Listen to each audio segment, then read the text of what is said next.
আসসালামু আলাইকুম, সবাই কেমন আছেন? আশা করি সবাই অনেক ভালো আছেন। আমিও আলহামদুলিল্লাহ অনেক ভালো আছি। সবাইকে শুভ সকাল। আজকের দিন সবার শুভ হোক এই কামনা করে ভিডিও শুরু করছি। স্কিপ না করে ভিডিওর প্রথম থেকে শেষ পর্যন্ত সাথেই থাকুন। আশা করি গ্রামীণ লাইফ আপনাদের অনেক ভালো লাগবে। ভিডিওর শুরুতে অবশ্যই একটা লাইক দিয়ে দেবেন। একটা লাইক আমার কাছে অনেক মূল্যবান এবং আমার ভিডিওটা যদি একটু ভালো লেগে থাকে অবশ্যই সাবস্ক্রাইব করে আমার পাশেই থাকবেন। চলে আসছি প্রতিদিনের মতো। ভোরের সূর্য এখন বাজে প্রায় ৫টা ৫৪, এখনো ৬টা বাজেনি। তো গত রাত্রে হালকা একটু বৃষ্টি হয়েছে। আজকে অনেক কাজ বাড়িতে, রান্নাঘরের মিস্ত্রি আসবে। সে রান্নাঘরটা একদম মানে পড়ে গেছে, বাঁশগুলো পচে একদম শেষ হয়ে গেছে, সেটা সারার জন্য প্রস্তুতি নিচ্ছি। আর একটু পরেই চলে আসবে মিস্ত্রিরা। তো এখন সকালবেলা, এখন সবাই কেউ ওঠেনি, আমি উঠে আমার ফুলগুলোকে দেখতে আসছি। মাশাল্লাহ, আজকের ফুলগুলো এত সুন্দর লাগছে দেখতে, মাশাল্লাহ অনেক সুন্দর। আর অনেক রকমের ফুলই ফুটেছে। আর গোলাপের তেমন এখন তো সিজন না, তারপরে দু একটা করে ফুল ফুটেই আছে। তো এখন সদ্য এই তো আমার সব জবা গাছের ফুল ফোটা শুরু করে দিয়েছে। এখনও মানে ফুটেনি, এই ৮টা ৮:৩০ বাজতে বাজতে একদম ফুটে যাবে। মাশাল্লাহ, গাছের সবগুলো ফুল গাছই অনেক সুন্দর। আর বৃষ্টি হওয়াতে না গাছগুলো আরও বেশি সতেজ লাগে। এদিকে চলে আসছে রান্নাঘরটা ঠিক করতে। আমার আসলে রান্নাঘরটা বাঁশ দিয়েই করা, বাঁশের চাল বেতি বানিয়ে সুন্দর করে দেয়, দেখতে অনেক সুন্দর লাগে। আর এরকম বাড়িতে এরকম রান্নাঘরই আমার কাছে বেশি ভালো লাগে। আমি পারলে সিমেন্টের চাল অথবা টিন দিয়ে সুন্দর করে দিতে পারতাম, কিন্তু আমার এরকম করেই ভালো লাগে, দেখতে অনেকটা সুন্দর লাগে, যার জন্য এরকম করে দেওয়া। তুলনামূলক কিন্তু বাঁশ দিয়ে এরকম করে অনেক সময় লাগে রান্নাঘরের চালটা দিতে, তারপরেও সৌন্দর্যের জন্য আমি এরকম করেই দিই। বাঁশ দিয়ে অনেক সুন্দর লাগে, আর এরা অনেক সূক্ষ্ম কাজ করতে পারে। রান্নাঘরের চালটা এত সুন্দর লাগে পরে। এনারা এর আগে আমার রান্নাঘরটা এইভাবে সেরে দিয়ে গিয়েছিল, তো যার জন্য তার অনেক নষ্ট হয়ে গেছে।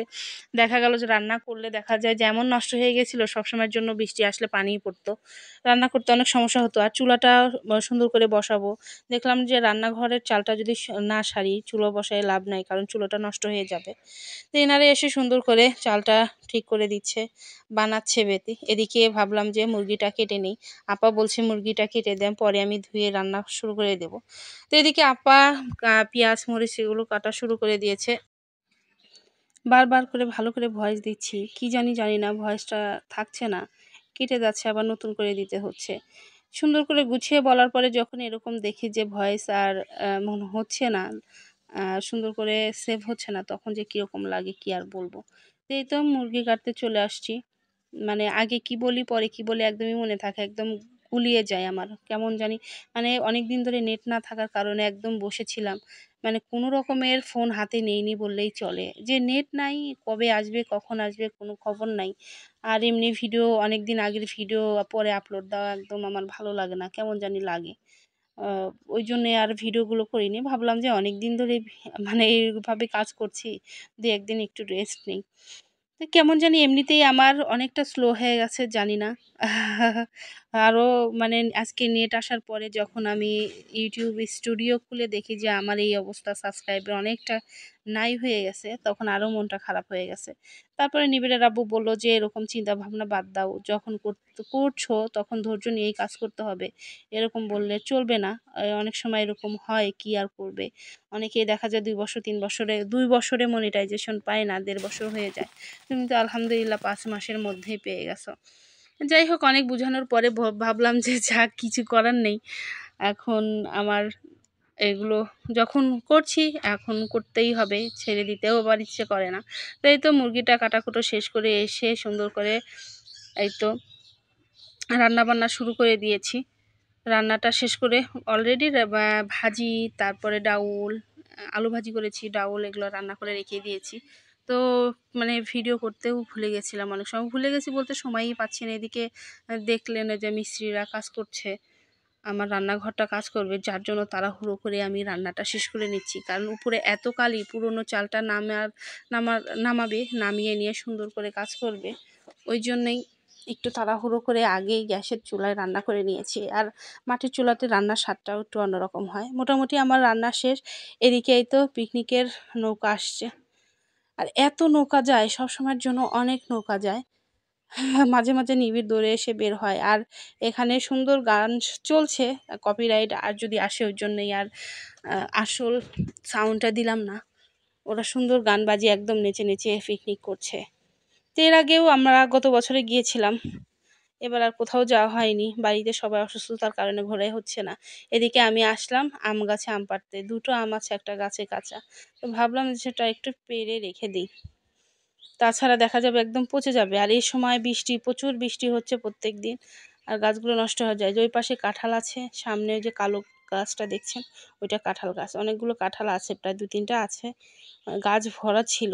এদিকে আমি যখন আম পাড়তে আসবো তখন এই নিবিড় বায়না ধরবে, আমি আম ধরবো, আমি আম পাড়বো, আমি ক্যাচ ধরবো। তা আম এতে আসতে দাঁড়িয়ে আছি, ও আসবে তারপরে আমাকে আম পাড়তে হবে।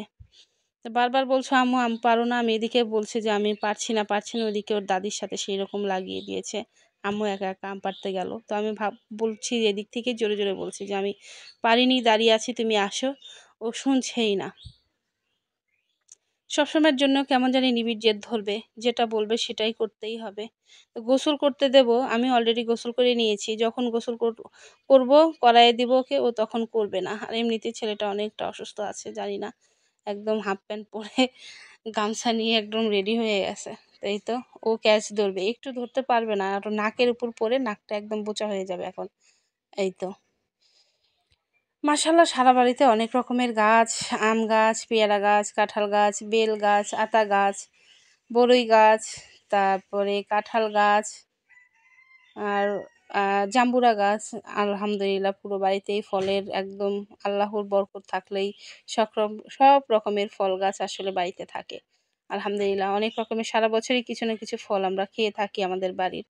মাশাআল্লাহ অনেক সুন্দর, আর পুরো বাড়িটা একদম টিনের পুরো বাড়িটা একদম গ্রামের বাড়ির মতো। এদিকে আমার নানি শাশুড়ি, মানে আমাদের বাড়িতে যে গ্রামের বাড়িতে যে দাদিটা থাকে, সে দাদিটা মানে একদম বিছানায় পড়ে গেছে। গত 3-4 দিন আগেই আমি গিয়েছিলাম, তখন তো একদম অবস্থা খারাপ, তাও কথা বলতে পেরেছে। তো এখন না গেলে নাকি নানিকে আর দেখতেই পারবে না। আর আমার তো যাওয়ার অবস্থা নেই, আমি যাইতে চাইলাম, বলল যে বাড়িতে পুরো বাড়ি একা করে রেখে যাওয়া ঠিক হবে না, আমরা আগে দেখে আসি তারপরে। তো অনেক আপুরা বলেছেন যে আপু আপনার শাশুড়িকে একটু দেখান, দেখতেই পাচ্ছেন আমার শাশুড়ি কিন্তু ক্যামেরার সামনে ওইভাবে আসতে চায় না, আমি নিজেও নিয়ে আসি না। আমার শাশুড়ির শরীরটা খুবই খারাপ, মুখটা ভালো করে দেখালাম না, ও অল্প একটুই দেখালাম, আপনারা দেখতেই পাচ্ছেন একদম ধরে ধরে নিয়ে যাচ্ছিলাম, হাঁটতেই পারছিল না। তো আমি তো যাইতে চাইলাম, যাওয়াটা হলো না। আজকে আমার শাশুড়ি না গেলে আর হয়তো দেখা হবে না। এখন আজকে আমার শাশুড়ি যদি যেয়ে কালকে চলে আসে, হয়তো বিকালের দিকে আমি যাব। এখন জানি না নানির কি অবস্থা হবে, মানে আর কত সময় সে থাকবে আমাদের কাছে, কারণ তার খুবই খারাপ অবস্থা, একদম খাওয়া দাওয়া একদম বন্ধ হয়ে গেছে, কথা মাথা কিছুই বলে না, একদম বন্ধ। তো ওদেরকে বিদায় করে দিলাম, বিকালের দিকে আবার একটু হালকা রান্না বান্নাও আছে, সকালবেলা রান্না করেছিলাম, মানে অল্পই আছে, তারপর মিস্ত্রিদের দিয়েও একটু হালকা খাওয়ানো হয়েছে, ওই জন্য এবার বিকালের দিকে একটু রান্না বান্নাও করতে হবে।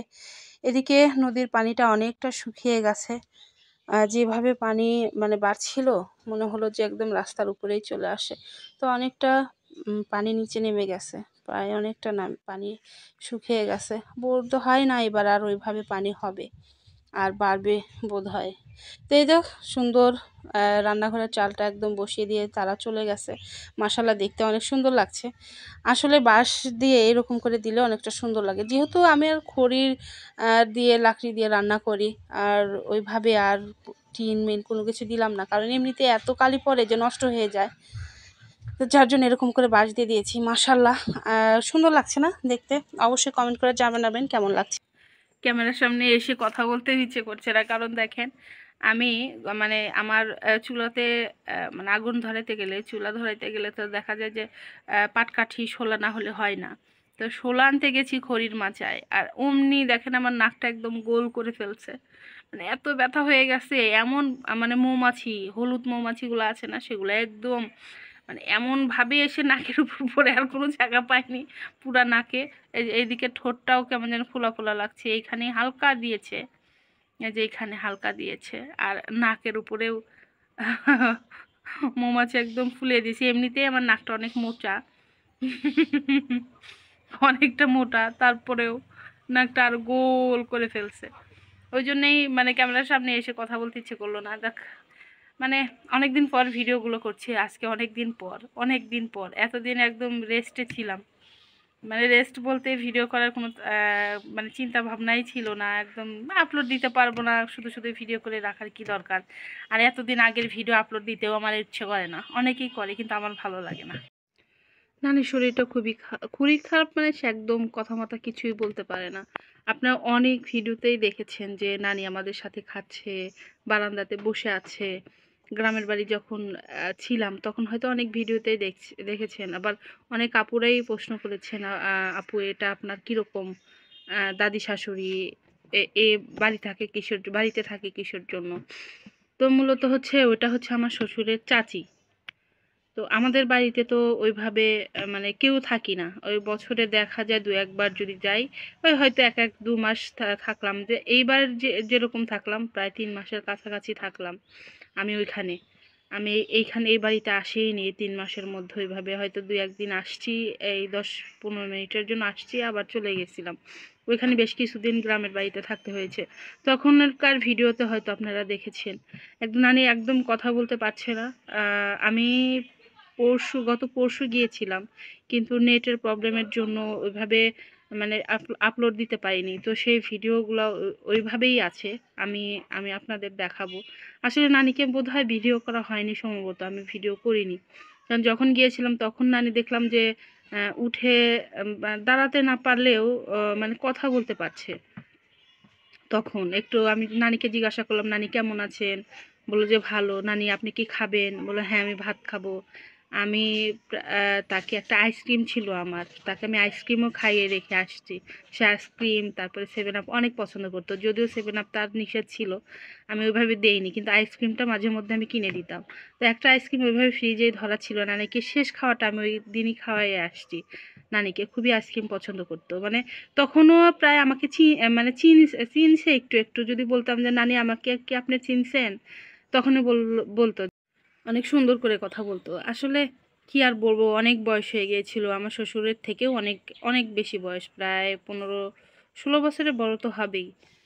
তা আল্লাহ করুক এইভাবে, মানে তাকে ইমানের সাথে নিয়ে যাওয়াই ভালো, কারণ তা প্রায় 15-20 দিন ধরে এরকম বিছানায় পড়ে আছে। আমি গত 3-4 দিন আগেও ঘুরে আসছি, নানিকে দেখে আসলাম।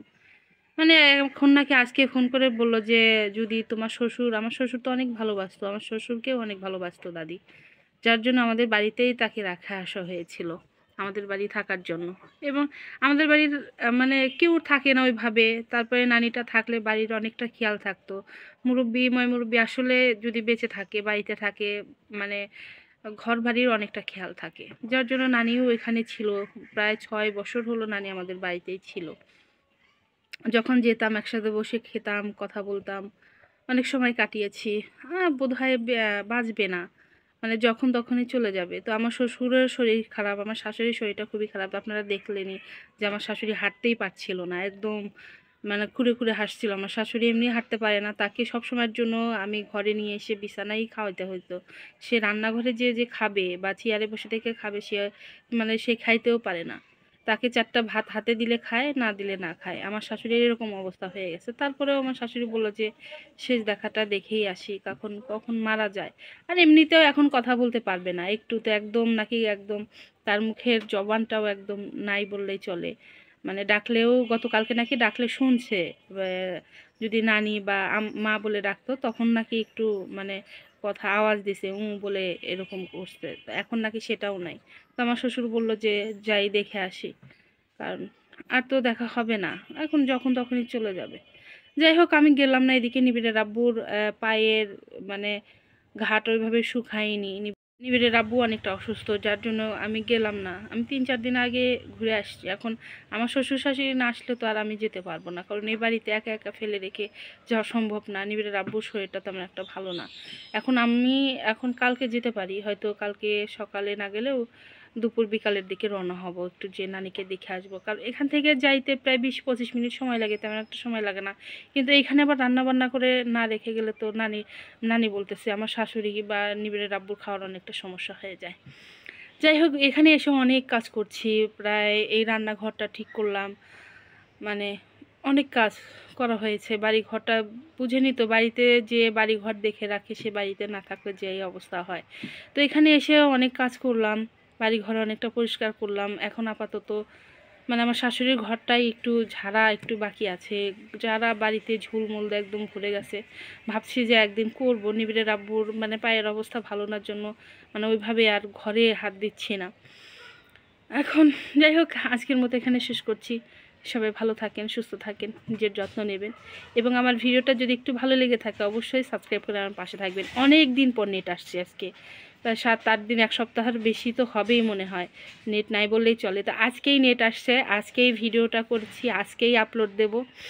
এখন আমার ভিডিওটা এমনিতেই তো মানে নেট ওয়াইফাই যাওয়ার আগেই তো, অনেক আগেই গন্ডগোল হওয়ার অনেক আগেই তো আমার মানে অনেক স্লো হয়ে গেছে, ভিউটা অনেক কমে গেছে। তো চেষ্টা করছি আবার নতুন করে করার, কারণ প্রায় এক সপ্তাহ নেট নাই, ভিডিও আপলোড দিতে পারছি না বলে আরও বেশি স্লো হয়ে গেছে। তো আজকের মতো এখানে শেষ করছি। সবাই ভালো থাকবেন, আল্লাহ হাফেজ।